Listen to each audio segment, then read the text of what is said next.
Wenn du dich ein bisschen mit Parfüm auskennst, dann kennst du wahrscheinlich Parfumo. Ich sage immer, traut den Bewertungen auf Parfumo bitte nicht. Macht euch ein eigenes Urteil und hier sind jetzt mal Düfte, wo Parfumo sagt, dass die fürchterlich schrecklich sind, die ich in meiner Sammlung habe, die ich vielleicht gar nicht so schrecklich finde, oder auch Düfte, die ich gerochen habe, die bei Parfumo katastrophal bewertet sind. Ich bin der Richie, ihr seid bei Riot Sense gelandet. Hier geht es um außergewöhnliche und besondere Düfte, die du nicht bei jedem anderen in den Videos siehst, weil ansonsten müsstest du dir dieses Video ja so wahrlich nicht angucken. Disclaimer: Alles, was ich sage in meinen Videos, ist meine persönliche Meinung. Ich sage nicht, dass mir irgendwas nicht gefällt, weil ich irgendwelche Gefühle verletzen möchte oder sonstiges, sondern es ist einfach meine ungefilterte Meinung, dass mir irgendetwas nicht gefällt. Ich fände es total super, wenn ich dafür keine Morddrohungen bekommen würde, weil ich vielleicht einen Duft nicht mag. Ich versuche meinen Content so positiv wie möglich zu halten. Es gibt so viele tolle Düfte da draußen. Warum sollte ich meine Zeit damit verschwenden, über Sachen zu sprechen, die mir nicht gefallen? Hin und wieder kommt es natürlich mal vor, dass ich vielleicht was erwähne, was mir vielleicht nicht so gut gefällt. Wenn du diesen Duft aber als die Parfümeurskunst-Offenbarung von sonst was siehst, dann freut mich das sehr für dich. Das ist aber das Schöne an dem Hobby. Zwei Meinungen können gleichzeitig existieren und sagen nicht, dass der eine falsch liegt und der andere recht hat oder irgendwas, weil Duft ist einfach super subjektiv. Wir fangen mal an mit dem aus meiner Sammlung schlecht bewertetsten Duft von allen und das ist der Sirenes von Liquid Imaginaire. In den Bewertungen steht, der riecht wie eine tote Meerjungfrau. Der riecht total vermodert, sonstiges. Finde ich überhaupt nicht. Ich habe den gerochen und fand den so toll, dass ich den unbedingt haben musste. Ja, natürlich ist es ein Aquat. Und ja, es ist ein relativ salziger und algiger Aquat, aber der hat so einen besonderen frischen Twist irgendwie mit dabei. Ich finde den null fischig. Ich finde den einfach richtig schön erfrischend und gerade für den Sommer, ich freue mich auf den, dass ich den im Sommer richtig tragen kann. Also, verstehe die Bewertung von 5,0 wirklich nicht. So außergewöhnlich und, naja, im Sinne von special, dass es so viele Leute anwidert, diesen Duft zu riechen. Ja, ne, also keine Ahnung, was da los ist, wirklich nicht. Als nächstes auf der Liste aus meiner Sammlung, wo ich tatsächlich schon so ein bisschen nachvollziehen kann, weil der nämlich echt 'n animalischen Stinker-Oud-Ding mit drinne hat, ist der Oud and Oak von Sense& Woods. Der ist aber auch eigentlich nur am Anfang schlimm. Ich finde, der hat so 'ne richtige Hyraceum-Note, obwohl die da gar nicht gelistet ist.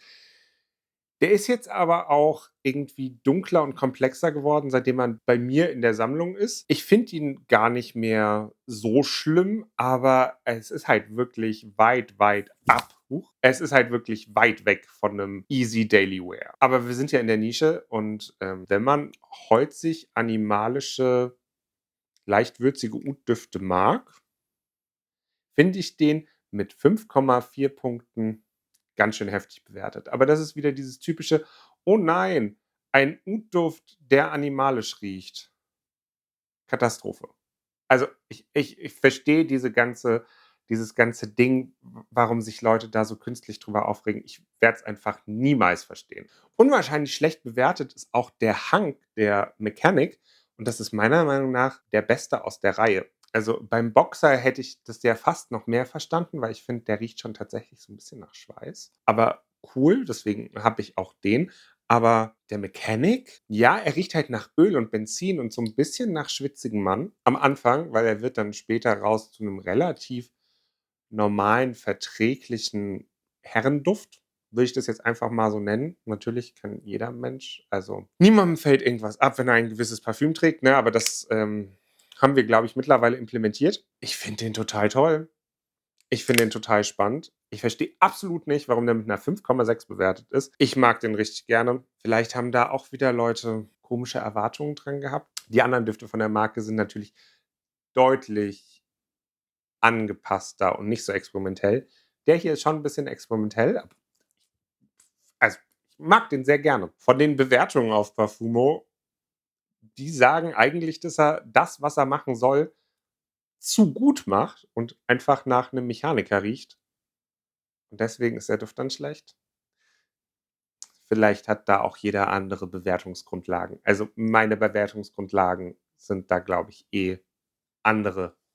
Born to Stand Out ist ja 'nen Dufthaus, was eigentlich relativ im Hype ist. So 'n paar der Düfte sind relativ schlecht bewertet, aber Ich raff's halt nicht. Also, es ist halt 'nen süßer Duft und ja, er hat animalischen Honig mit dabei.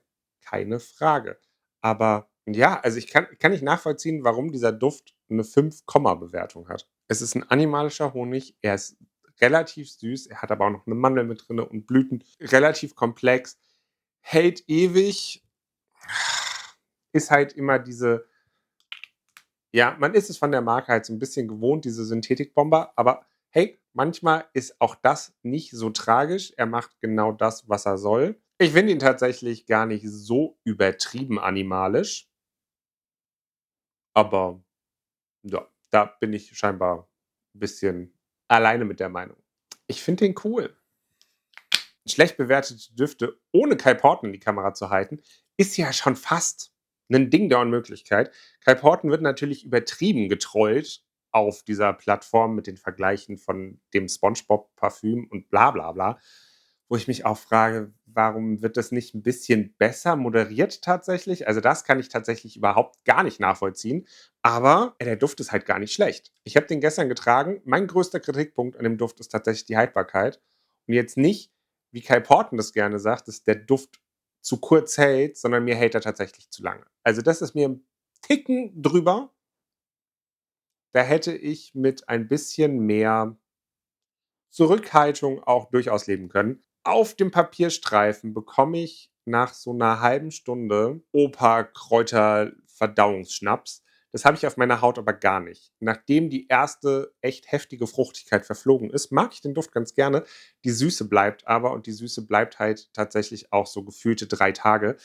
Deswegen mit Vorsicht dosieren, aber wenn du 'n süßen, rauchigen, leicht ledrigen Duft magst mit fruchtigen Komponenten und der 'n bisschen tiefer und außergewöhnlicher ist das halt wirklich 'nen guter Duft.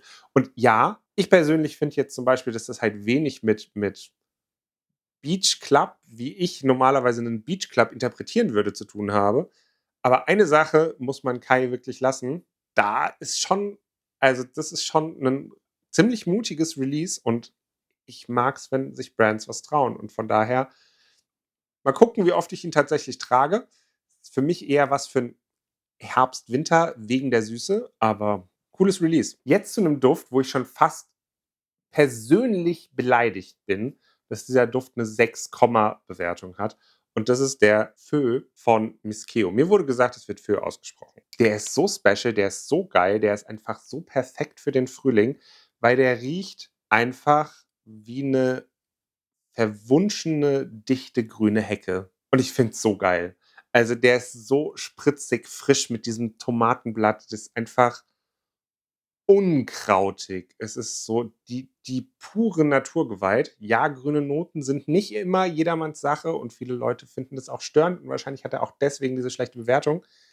Ich finde es richtig geil, ich finde es richtig kreativ. Es ist nicht so was Ausgelutschtes, was man schon 3.000 Mal gerochen hat. Ich finde den absolut genial. Generell ist die Marke total super. Verstehe nicht, warum die Leute den so schlecht bewerten. Es kommt ja auch immer sehr auf die Zielgruppe an, wo dann plötzlich dieser Duft auftaucht und wie die Leute den bewerten. Weil das kann man ja auch bei Parfumo immer ganz gut sehen, dass wenn das so 'nen Fandom ist, dann die Düfte auf einmal relativ gut bewertet werden, obwohl die meiner Meinung nach richtig grausig sind. Und darauf gehen wir jetzt noch mal kurz ein, so zur Einordnung. Ich habe diese Düfte alle gerochen. Die meisten sind nicht so schlimm wie grade TikTok oder das Internet oder irgendwelche super Hype-Geschichten das den Leuten weismachen wollen. Aber das sind auch Düfte, die überhaupt nicht darauf ausgelegt sind zu gefallen. Das ist vielleicht aber auch noch mal so 'n ganz wichtiger Punkt. Die 3 Düfte, die ich jetzt kurz besprechen werde, wovon keiner mehr in meiner Sammlung ist, die legen's halt nicht darauf an, schön zu sein. Die legen's darauf an, zu provozieren. Die legen's darauf an, außergewöhnlich und 'n bisschen abstoßend zu sein. Wer so riechen möchte, andere Sache, künstlerisch, aber Hochachtung. Alle 3 erfüllen genau das, was sie sich auf die Fahne geschrieben haben. Wir fangen mit dem schlecht bewertetsten Duft von allen an. Könnte auch einer also, objektiv gesprochen, vielleicht auch zu Recht der schlecht bewertetste Duft auf Parfumo ist nicht der schlecht bewertetste. Ich glaube, der DJ Love vom Wendler ist der schlecht bewertetste, aber ich bin mir da auch nicht sicher. Aber das Ding, also, ist schon echt gottlos. Sombre riecht halt nach Eiter, Kotze, Blut. Dieser Duft ist wirklich darauf ausgelegt, das Ekelhafteste der Menschheit zu repräsentieren. Der Parfümeur Prin Lomros selber hasst diesen Duft. Er hat ihn, glaube ich, nur ein einziges Mal zu Ende gerochen. Er hat einfach die schlimmsten Sachen, die er finden konnte, zusammengeschmissen. Ich persönlich finde, dass wenn man dem so 'ne Stunde Zeit gibt, der tatsächlich halbwegs erträglich riecht, weil dann diese so 'n prickelnder Champagner mit so 'ner Rosennote durchkommt. Ey, aber der Start ist halt wirklich ekelhaft und ich glaube, jeder kommt damit klar, wenn man sagt, dass man diesen Duft ekelhaft findet, weil der es halt wirklich auch darauf anlegt. Also wirklich hier, ne? Also mit diesen Noten kann mir ja niemand sagen, also das Ding ist dafür ausgelegt, um Ekel hervorzurufen. Und das macht er richtig gut. Und die 1,8, ja, sowas kommt von sowas. Mit einem ähnlichen Thema der Marketing-Gag schlechthin von Etat Libre d'Orange, Sécrétions Magnifiques.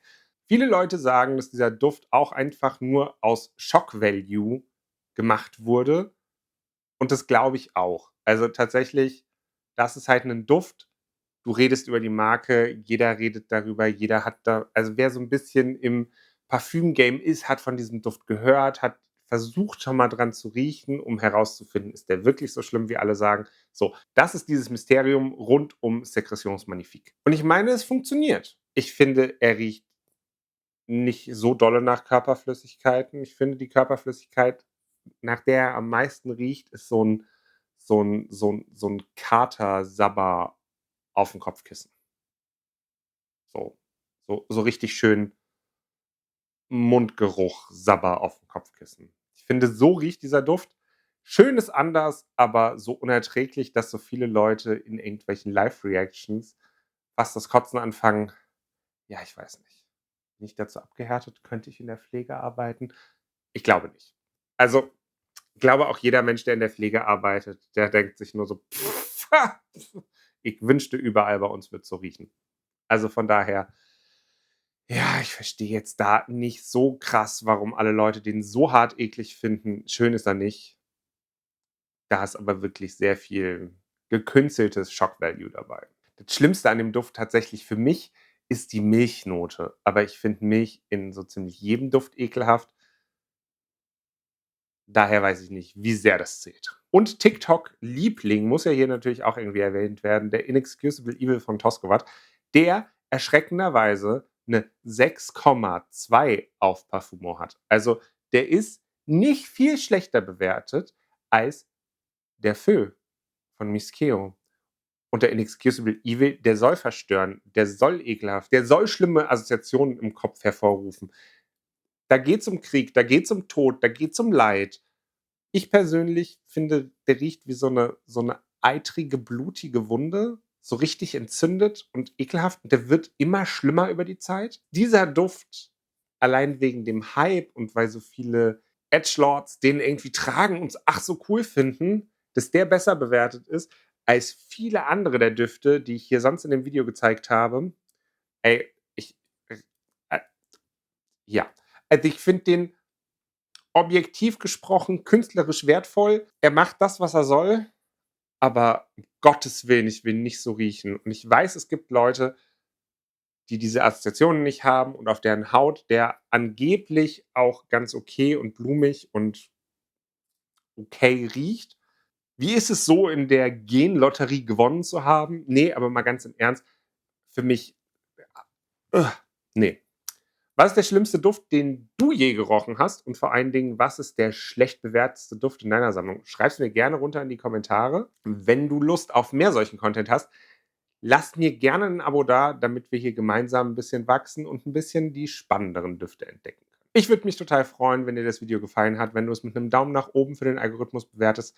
Das hilft mir, ein bisschen besser ausgespielt zu werden und es war mir eine absolute Freude. Es war mir ein Fest. Wir sehen uns beim nächsten Mal. Ich wünsche euch einen schönen Abend, Tag, Morgen, was auch immer. Bis dann.